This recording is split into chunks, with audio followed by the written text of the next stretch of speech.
The most famous fairy tale castles are probably the ones that originate from legends and myths. Well-known examples are King Arthur's Camelot and the Cinderella and Sleeping Beauty castles that can be found in several theme parks around the world. This list contains their real-world counterparts and source of inspiration. These real fairy tale castles are just as magical, and most are associated with stories and fairy tales of their own. Number 12. Qasr Qurana is one of the best known of the desert castles located in present-day eastern Jordan. Built sometime before the early 8th century, it is one of the earliest examples of Islamic architecture in the region.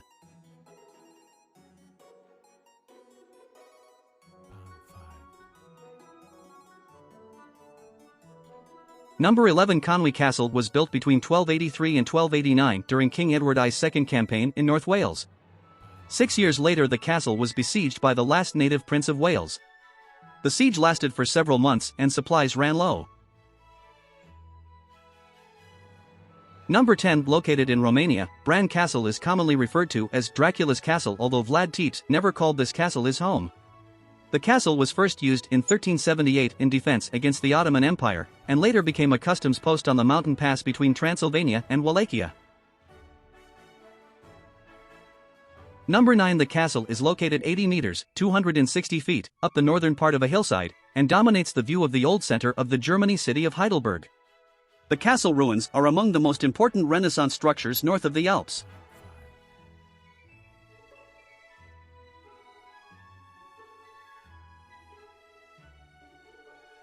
Number 18. The Château du Haut-Königsbourg is nestled at a strategic location on a high hill overlooking the Alsatian plain in the Vosges Mountains, France. It was used by successive powers from the Middle Ages until the 30 Years' War, when the castle was burned and pillaged by Swedish troops after a 52-day siege. After this, the chateau was left unused for a few hundred years and became overgrown by forest. Number 7. Located in a beautiful setting between the shores of Lake Geneva and the Alps, Château de Chillon is Switzerland's most visited historic monument. The castle consists of 100 independent buildings that were gradually connected and now form a single whole. Number 6. Built in the 16th century, Matsumoto Castle is considered one of Japan's most famous castles. It is a flatland castle because it is not built on a hilltop or amid rivers, but on a plain. The castle's complete defenses included an extensive system of interconnecting walls, moats, and gatehouses. Number 5. Burg Eltz is a medieval castle nestled in the hills above the Moselle River between Koblenz and Trier, in Germany. It is still owned by a branch of the Eltz family that lived there in the 12th century, 33 generations ago. The Rubinach and Rodendorf families' homes in the castle are open to the public, while the Kempenich branch of the family uses the other third of the castle. Number 4. Warwick Castle was built by William the Conqueror in 1068.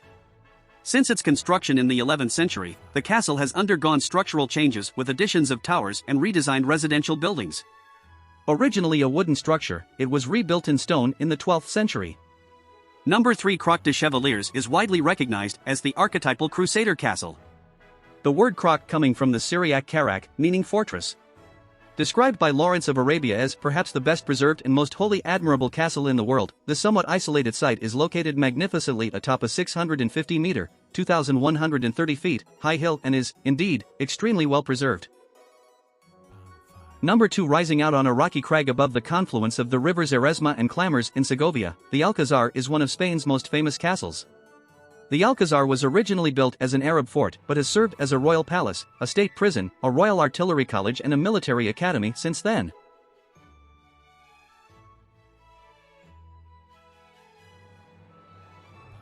Number 1. The ultimate fairy tale castle, Neuschwanstein is situated on a rugged hill near Füssen in southwest Bavaria.